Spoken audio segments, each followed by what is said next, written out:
How's it going, everybody? It's Riley's Redzone here, back with another Redzone's roster previews episode. In today's video, I'm going to be taking a look at the New York Giants. So, if you're new to this series, you can see all the previous episodes up here. Basically, I'm revealing my power rankings from the team I think is the worst to the team I think is the best. And in each episode, I take a look at every single player on the team, and I predict whether they'll make the team, be an impact on the team, make the practice squad, or be cut. As well as then afterwards we take a look at the schedule, and then we also predict some awards for players that fit that category. So, with that being said, we're going to jump right into talking about the New York Giants. Now I am going to do what I do in previous episodes, which is first talk about the coaching and the culture. And this is an interesting week to talk about.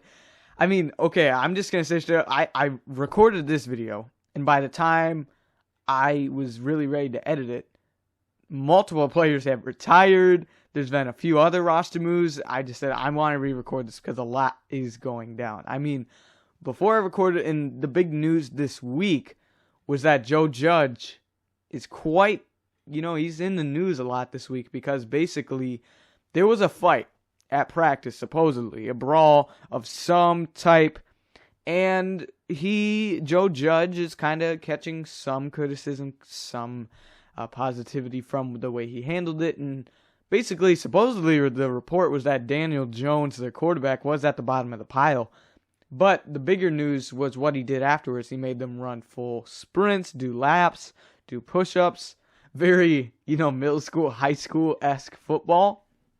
So, I feel like, though, in the past few days, more is more coming out, and I began to form more of an opinion on what is going on, because something is going on. And I said it before for some other coaches as well, specifically, like for Dan Campbell, for Mike Vrabel, for Joe Judge, that are guys that are not really play callers, but they know the game of football, have some experience.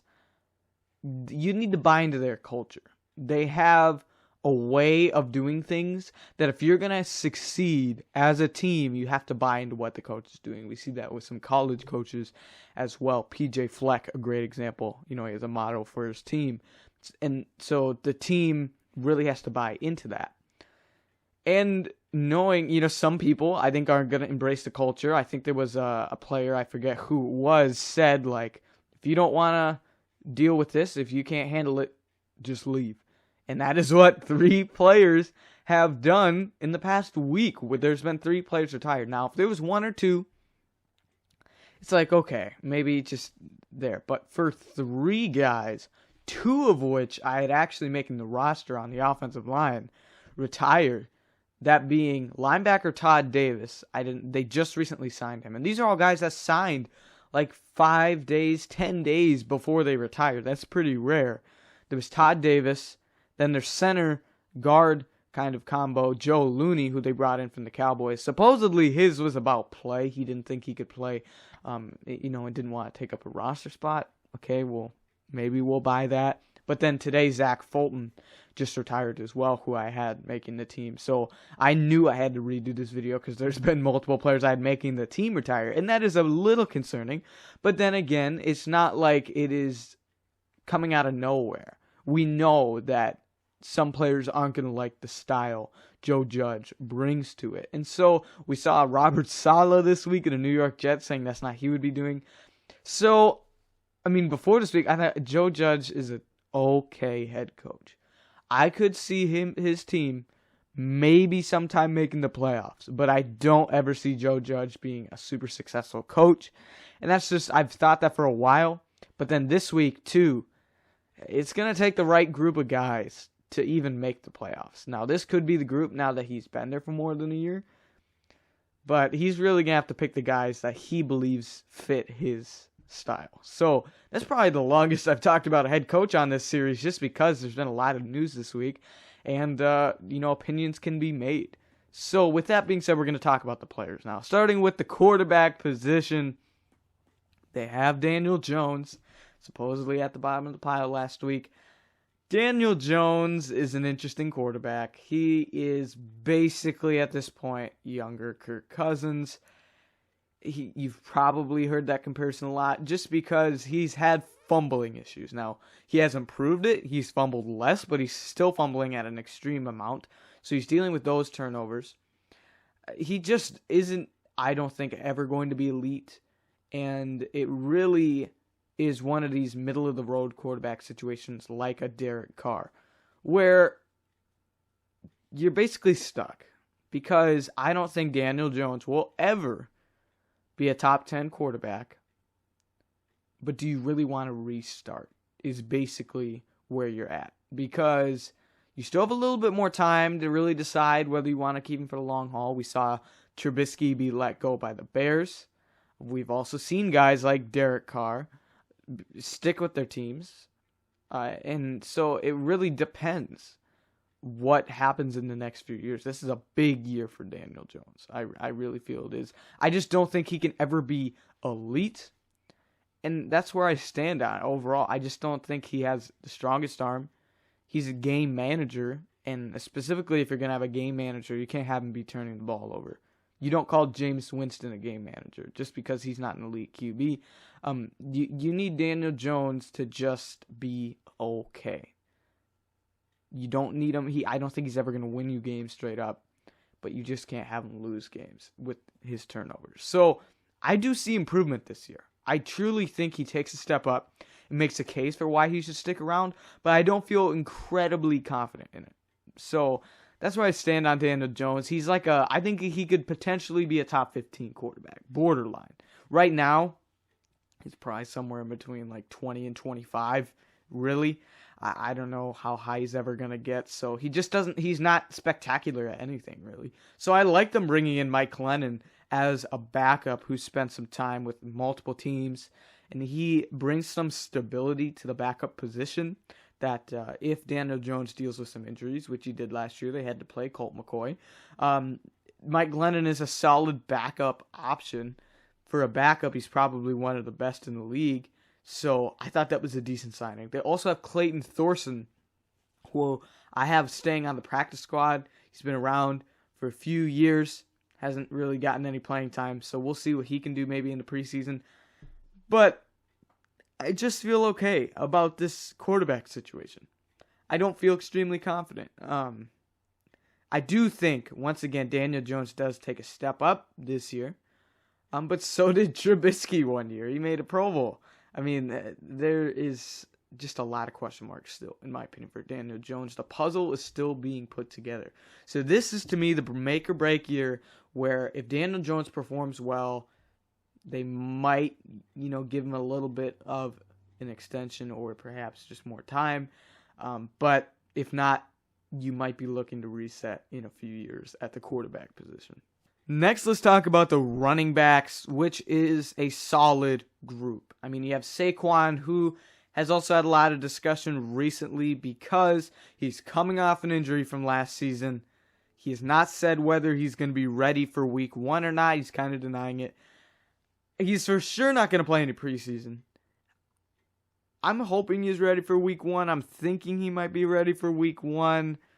But I also would not be surprised. I'm almost leaning towards I think he's going to miss maybe 2 weeks, 3 weeks of the season. So in fantasy football, maybe keep that in mind. But if Saquon is healthy, he is a borderline top 5, potential top 5 running back. I would only put a few guys above him, probably being like Christian McCaffrey, Derrick Henry, Dalvin Cook, Nick Chubb for sure. Maybe Zeke, Kamara for sure as well, actually. And then Zeke and Saquon are kind of right borderline top 5 to me.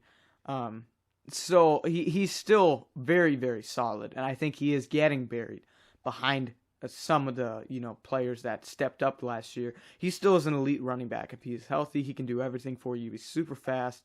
He can be a receiver out of the backfield. So I do think that if he can bounce back to what he was, he is going to be needed on this offense, especially if Daniel Jones is struggling. You're going to need Saquon healthy. So in my opinion, I'd rather them not take the risk and let him miss a few games than risk potential injury again if I'm the Giants. They also bring in Devontae Booker, who, they tried a few backups last year. Devontae Freeman, Wayne Gallman's been okay the past few years. I like them bringing in the stability of Devontae Booker. He can be a solid power guy that I feel like if Barkley were to miss 2 weeks or something, Booker could step in for that amount of time and do pretty solid. So he's a decent choice at running back for the backup. Then you're going to have a competition for that third running back spot. And to me, it is between Alfred Morris and Corey Clement. I actually like Corey Clement more as a player. I thought it was a great and absolutely unbelievable pickup to get him from the Eagles. He just ended up being buried on the Eagles' depth chart. But he can offer a lot in the receiving game, which might be what they need. Specifically, I'm looking at, if Barkley's out, they could maybe use a Booker Clement 1-2 punch. But the reason I currently have Alfred Morris on the roster is he spent time here last year and knows the system more. But it's really, you can make a case for anything there. So I'm picking him at the start because he has more experience in the system. But I personally like Corey Clement more and would not be, surprised at all if he were to make that team for sure, because I think he offers more. They also potentially could keep a fullback. I have them keeping Cullen Gillespie, who they picked up from the Texans. I feel like they could use a fullback in this scheme, and if so, I think he should be the guy. So if they choose not to keep him, then just keep Clement and Morris. If not, you're really looking for that competition between Clement and Morris. They also have Gary Brightwell, who they picked late in the draft this year. I would personally still rather have Morris or Clement on the roster, so I'm going to keep him on the practice squad. Then there's Elijah Penny, who is kind of a fullback as well. They have him this year listed as a running back, but he spent a lot of time at fullback, so he potentially could compete with Cullen Gillespie. Gillespie is a much more straight-up fullback versus Elijah Penny is a little bit quicker, might need to make some plays on special teams. And then they also have Sandro Platzgummer, who I just don't think makes the team. They also recently put Mike Weber on IR. They signed him recently, and then they put him on injured reserve, so he does not count towards the roster at the moment. But if so, he would be cut. So this is a solid running back room. I feel like you're solid with Saquon, and if he does miss a few games, you at least have Devontae Booker now, and maybe something with Clement or more. So I like that running back room a lot. Now let's talk about the wide receivers, which is absolutely depth filled. I think any of these top 6 could be a top 3 receiver on many teams. Specifically, your top 4 are very, very solid. They bring in Kenny Galladay, which is another reason I re-recorded this video. The news was out. He's only going to miss a few weeks, I believe it was. So he did have an injury at practice. They bring him in this offseason. Great signing. He sat on the market longer than I thought he was going to. So it was good to see him, not missing time for a super long amount. He'll be ready for the season because they're going to need him. Because they needed an alpha. After they traded away Odell Beckham, yeah, Sterling Shepard's solid. Darius Slayton's okay. Golden Tate was okay. He'd be better as a 2. They needed a solid number 1 receiver. And I think that Kenny Galladay is the solution for that. So he is absolutely solid at making jump ball catches.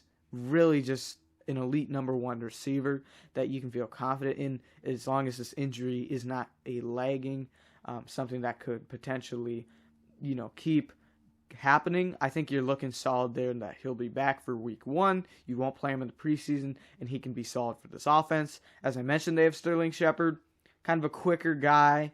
They could experiment with him in the slot, but it depends on who they kind of go with here. I'll talk about the next 2 are pretty looking for the competition. I think Shepard will be on the field no matter what. It just is going to be where. He's a solid run after catch guy, pretty quick. So that's what you have there. But then you're going to have a competition for who can get on the field more between your first round pick, rookie Kadarius Toney, and Darius Slayton. Both are speedsters. Slayton is going to be more your deep speed, straight up, route runner with potentially for the deep ball. But Kadarius Toney has definitely the higher upside, but he is a run after catch guy. The first time I saw him play at Florida, watching it a few years ago when he opened the season up against Miami, I saw it and I thought he was a running back for the first while because he was catching screen passes and taking it to the house. I mean, he was unbelievable. But with just the way he runs with the ball, he's really, really good after the catch. So he, to me, could start as a slot guy. If you're gonna use him, he might just be a gadget guy for the first year. Give him the ball in open space. That might be what they use him with year one. But his upside is so good. It maybe was a bit of a reach in the first round where they picked him, but not by much. I mean, he's solid. I absolutely think he's a great player if used in the right ways. So that'll be a battle there to see who can end up getting the most playing time between those two. And then you also, you bring in a few other players who could potentially be an impact on this team. We will see. There's John Ross, who is very, very fast. Obviously, he broke the record for the fastest 40. He didn't really work out in Cincinnati. He was kind of a bust. So, I think it's good for him to get a change of scenery. I think he signed here before they picked Kadarius Toney. Maybe think he could get involved, and I think he signed before Kenny Galladay. Now he's kind of buried, but I feel like he should still make the team. He has upside still. I'm not giving up on John Ross quite yet. If he can just take care of these injury issues, he could still be potentially a decent player. So I think it was a solid budget signing. You also have Dante Pettis, who they bring in from the Niners. That was a solid claim off of waivers. He potentially could be a punt returner for this team. If not, he can be a solid slot receiver. So I think that was an absolutely great pickup, and I think all those guys could potentially contribute. I've been keeping 3 receivers on the practice squad. You have C.J. Board, who's a solid special teamer. He could potentially fight his way onto the roster. David Sills, who I like coming out of West Virginia, a good jump ball receiver. And then Alex Mack, who out of the undrafted rookies last year performed the best. So I think he can stick around for sure. I have him cutting all the other ones.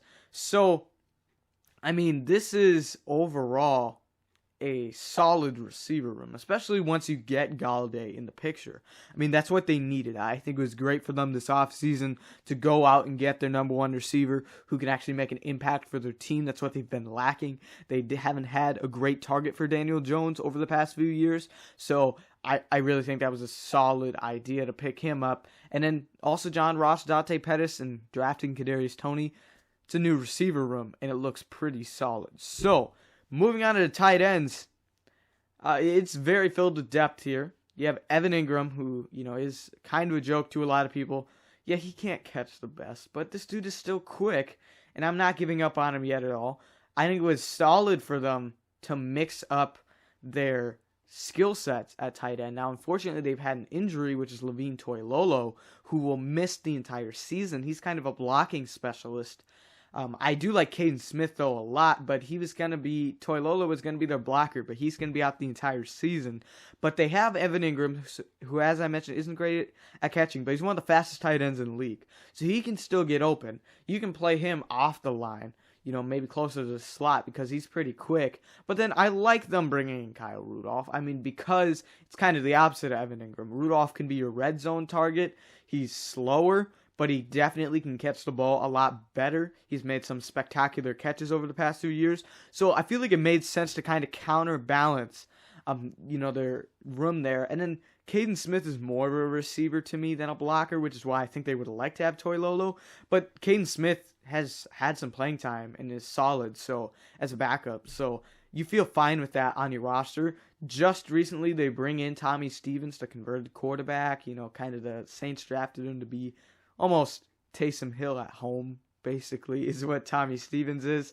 So, I mean, it was a solid pickup. I think he will stick around here just to experiment with something on the practice squad since they have a free spot there at, the fourth tight end, really, now with Toilolo gone. I have him cutting Cole Hicatini and the other 2 young tight ends. So, this is a solid tight end room. Like I said, just counterbalances. I like them bringing in Rudolph, and I still like Ingram. He's not a Pro Bowl level tight end. He shouldn't have gone to the Pro Bowl, but he still is he offers some skills. So overall, the receiving that Daniel Jones has around him is really, really good. So he doesn't really have an excuse to not play well.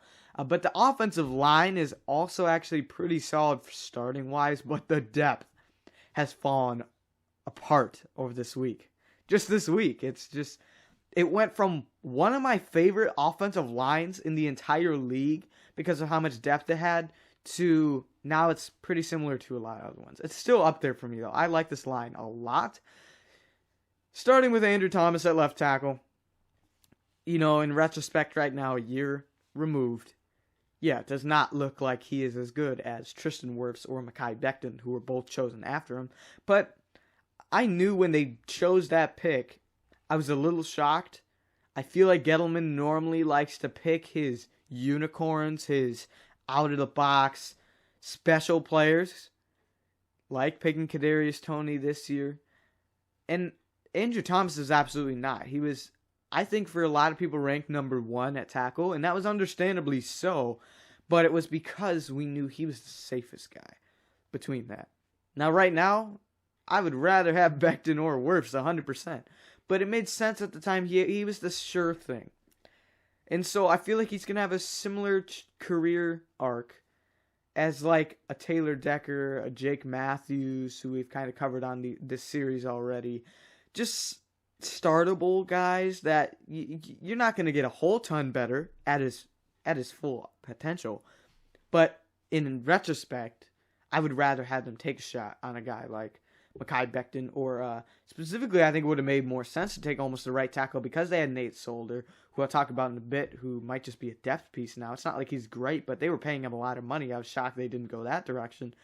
And just pick a right tackle with Wirfs, who's proven to be the best tackle so far. He's already like a top 5 right tackle. So right now, I don't think they love it, the Andrew Thomas pick, but it's still solid. I mean, definitely don't give up on him yet at all. He still can develop this year. They have Will Hernandez, who dealt with some injury issues last year, coming back now, trying to win that left guard spot again. They played Shane Lemieux at left guard a little bit last year. I think they just kick Lemieux over to right, and then they play Hernandez at left guard, because Hernandez is an absolute power blocker, can run people over, bulldozer, has performed relatively well to me when he's on the field. So I feel pretty good in that. They also have Nick Gates, another kind of scrappy player who's fought his way onto the team and fought his way onto his starting center spot. So they gave him a little bit of an extension just to keep him around, as he was an undrafted free agent.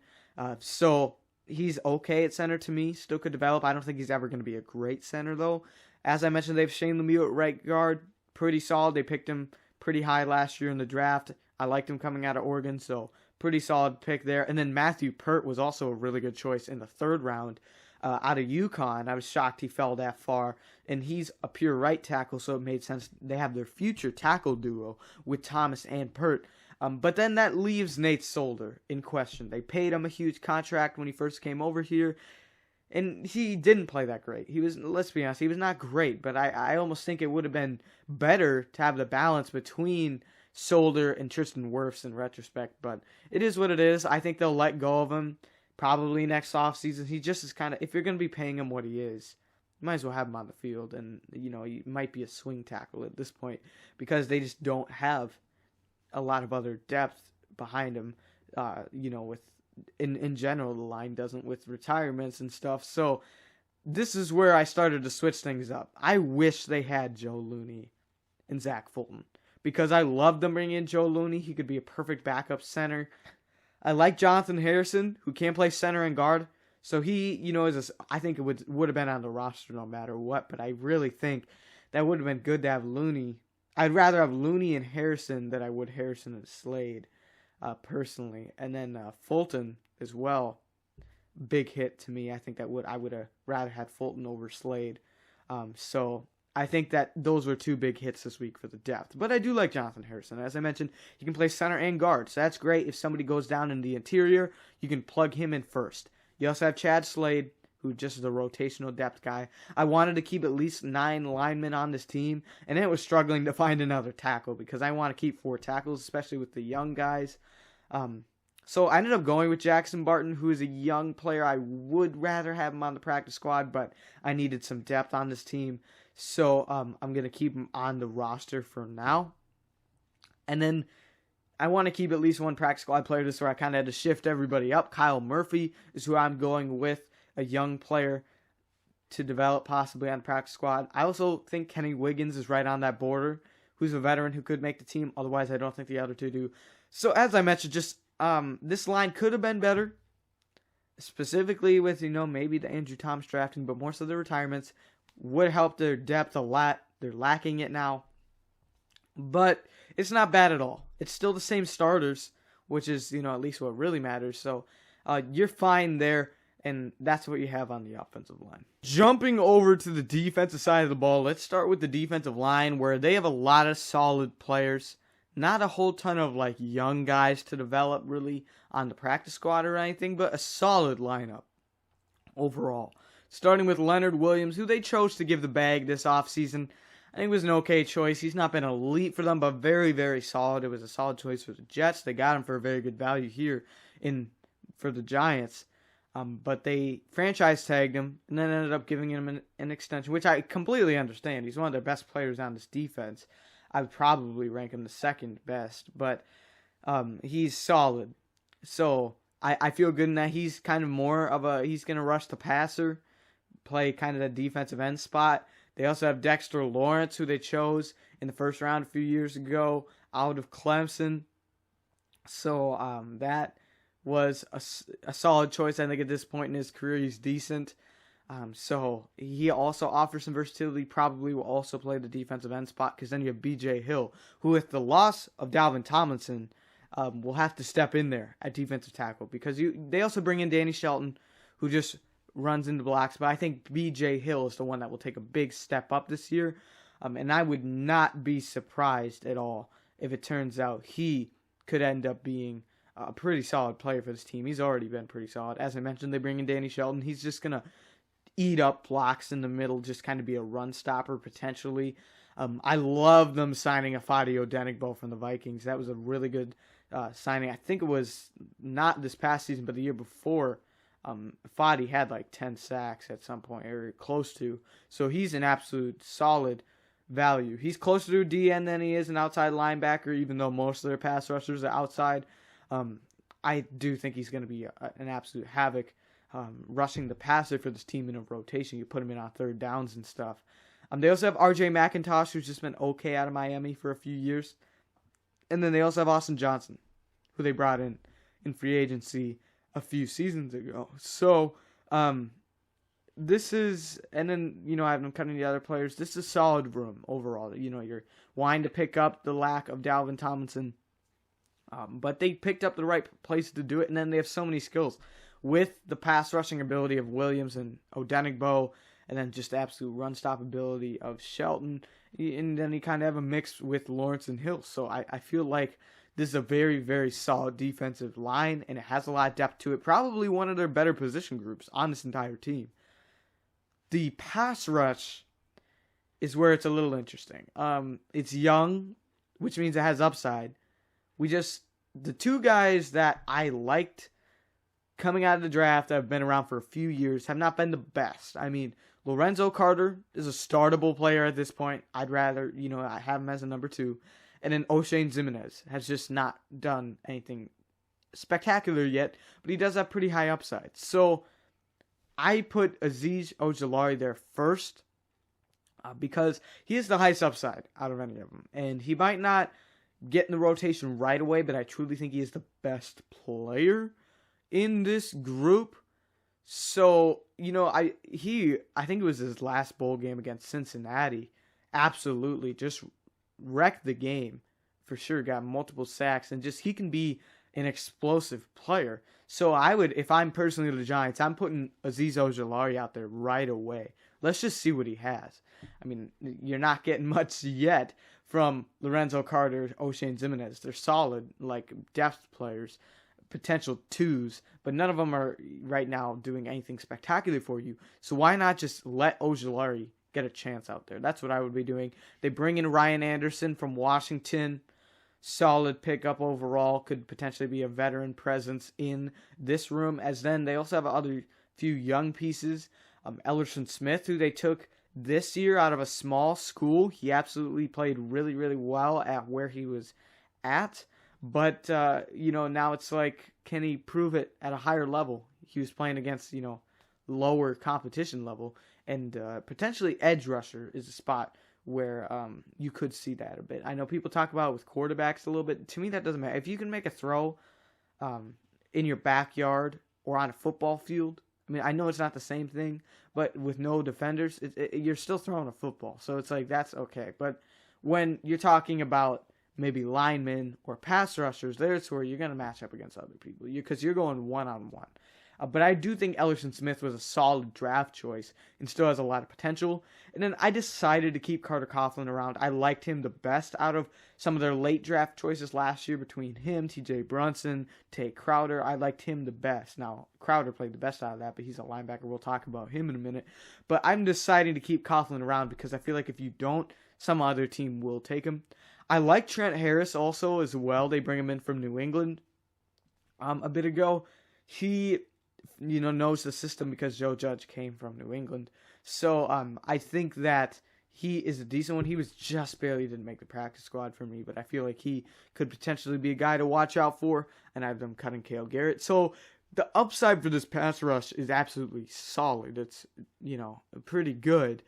It's just, will we finally get that potential out of them this year is what we're looking for. So I think Ojulari steps in right away and performs pretty well. Then the linebackers, straight up your coverage guys and your run stoppers, I only have them keeping 4 because I'm keeping a guy like Carter Coughlin, and then we'll talk about like Sam Beal at corner.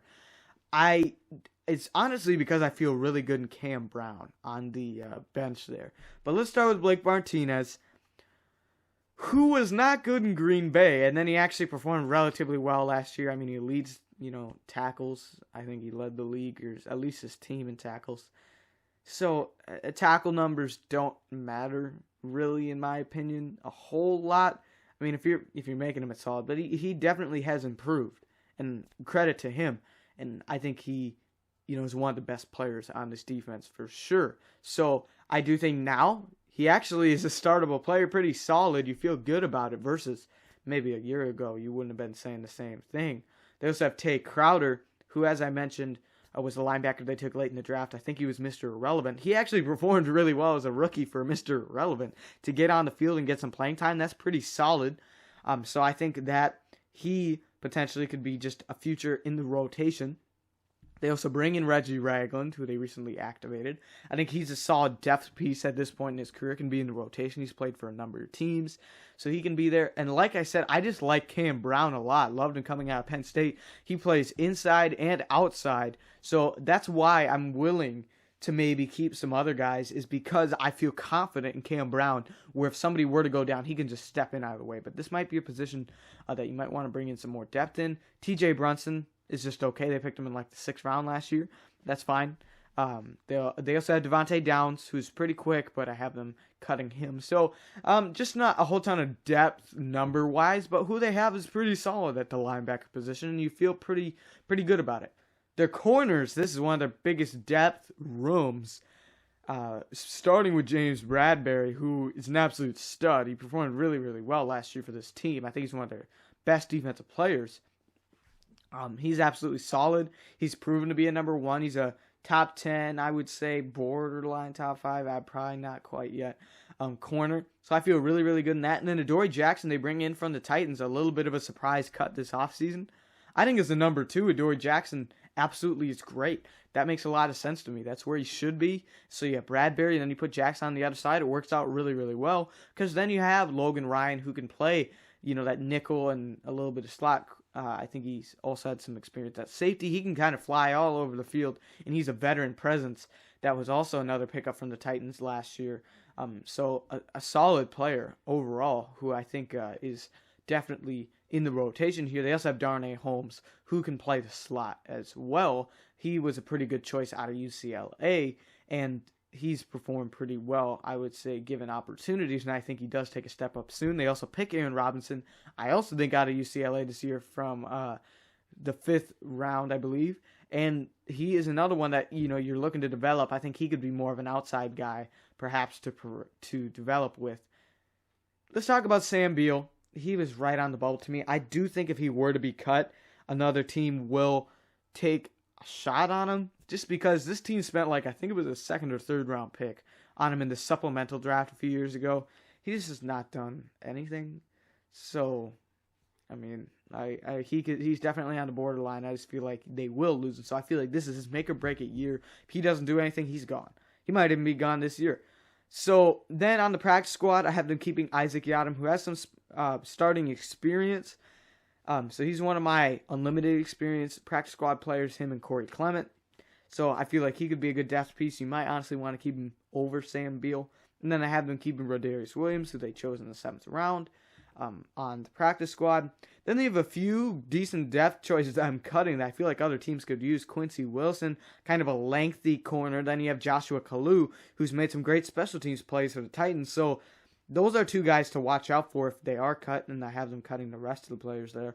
But this is an absolutely solid corner room, and honestly, this defense overall is why they're ranked ahead of some other teams. I feel like their defense specifically is very underrated, and this corner room is a big reason why. It's absolutely awesome. I only have them keeping 3 safeties, so I kind of had to sacrifice the linebackers and the safety to keep an extra edge rusher and a corner, but just because of who you have behind them. But you don't have much depth, but you potentially could swap some of those out. But at safety, they have Jabril Peppers, who was part of the Odell Beckham trade.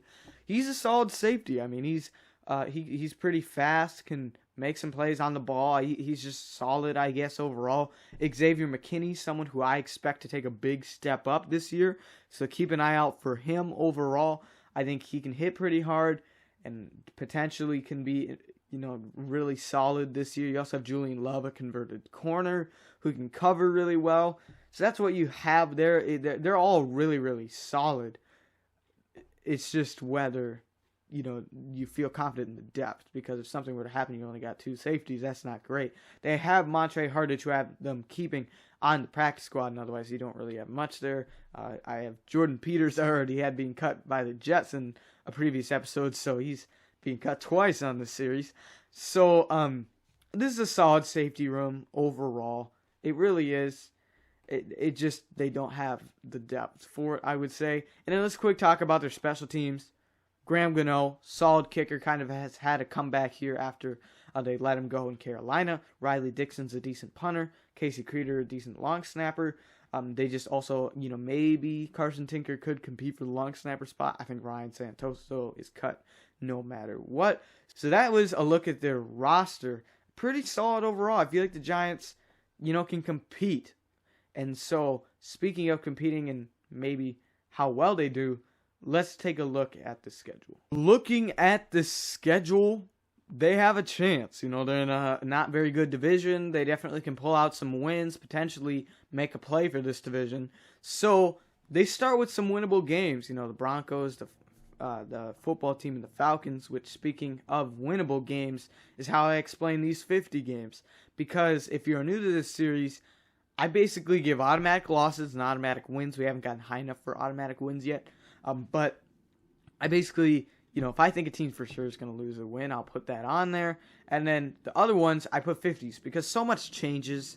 I mean, we just saw 2 retirements this week for this team alone. And now it's great that we've gotten far enough. The Rodgers situation starting to clear up, and, we still don't know about Deshaun Watson. But, there's just a lot of changing things that can happen, and even little signings that can potentially change. I've even looked at the rankings a bit. For example, I'll just say the Colts with some injuries maybe have switched, where they could be. So things happen. So I just put 50s because they match up with the other game, and that could be 2 games that are 2 teams similar ranked. Maybe they're both home games, maybe they're both away games, and it just is a great way to show these 2 games are similar, and I think they win one of those 2. So they start with 3 of those games where I think they could start on fire. Then I think Saints are tough. Cowboys are winnable. They did not play very well in the Hall of Fame game, which I'm forgetting if I can put a second card. You can see that up there. I broke down who played well in that game last night. If not, just look it up on my channel. It's from my most recent upload before this. Then they end up having the Rams, who are a really, really good team this year. Panthers are winnable. The Chiefs, tough team, just won the Super Bowl. Raiders are winnable. They have a middle-of-the-road bye week, which for a team like this, I like this better than I think the Eagles were one of the teams that had a Week 14 bye. I don't like that because I like late byes for solid playoff teams that are like top 5 teams, because then you can get your guys some rest before the playoffs. But let's say your team like this, the Eagles or the Giants, who, are both in the same division, where they could potentially make the playoffs just because of how bad their division could be potentially. I think Week 10 is absolutely perfect because it gives you the chance where you're looking at, 8 weeks there, where 8 games can be the difference. I mean, you're not going to win all 8, but like 4 or 5 games can be the difference of winning this division or getting last with this one.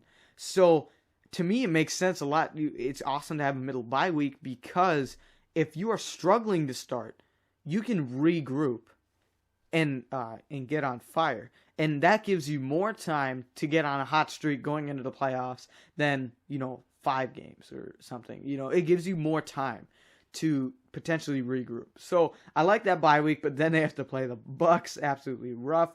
Eagles and Dolphins I've revealed already. The Chargers are a good team. The Cowboys, are winnable. I have them splitting all the division games because I have all of them ranked relatively close.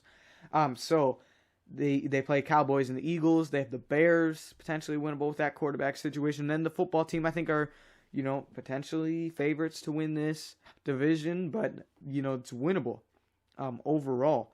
So I think that this team ends up 6-11, just like the Eagles, where this team is underrated to me. I think they're right at about 6 wins. That seems perfectly good to me. So 6-11, potentially possible chance at winning the division. That seems about right to me for the Giants. And let's give out some awards, starting with the Offensive Player of the Year. I think once Saquon is back and healthy, he's going to be this difference on the offense. But if he is dealing with an injury that, maybe drags in pretty far, I would give it to Kenny Golladay. I think either of those two, they didn't really have last year. They're going to step in, and that's going to be the difference for Daniel Jones and the rest of this offense. Defensive Player of the Year, to me, really comes down to James Bradbury, Leonard Williams, and then maybe Blake Martinez. But I'm going to go with James Bradbury. I think he absolutely stepped up last season and proved to be a number 1 corner on this team. So I feel absolutely great in that. My breakout player of the year is tackle Andrew Thomas. I do think he takes a step up. My other option would be safety Xavier McKinney. To me, are the two that potentially could. So I think that Thomas, yes, although Wirfs and Becton probably will always be better players, I think Thomas is still solid, and he proves that this year. I like Kadarius Toney a lot. I think he was the best rookie they have, potential-wise, but this year he's got to compete with Darius Slayton to get on the field. So I'm going with Azeez Ojulari for the Rookie of the Year, just because I think he has a better chance of getting on the field and really making an impact. There's a chance he could be the number 1 edge rusher, versus there's no chance Toney is the number 1 receiver. Even though I like Kadarius Toney a lot, and honestly better, I just think the opportunity is there for Ojulari. So, with that being said, thank you so much for watching this video. I really appreciate you sticking around for the end of the video. And I'm going to keep trying to get these out as soon as possible, and hopefully try to get through all of them before football season officially starts. And if you haven't watched the previous episodes, you maybe noticed a bit of a change in the graphics. It ended up being a change that needed to happen. Just if I am going to get through this series, the graphics alone take much more time than recording and editing the video, at least in my experience. I've also been practicing, though, for next year, perhaps try how to do it more efficiently so I can get it faster. But this is my first year doing it, so the way I've been trying to do it, it just takes quite a lot of time. I'd rather get through all 32 teams and at least have graphics like the schedule here than not get through all 32 teams. So thank you so much for watching this video, and I will see you in the next one.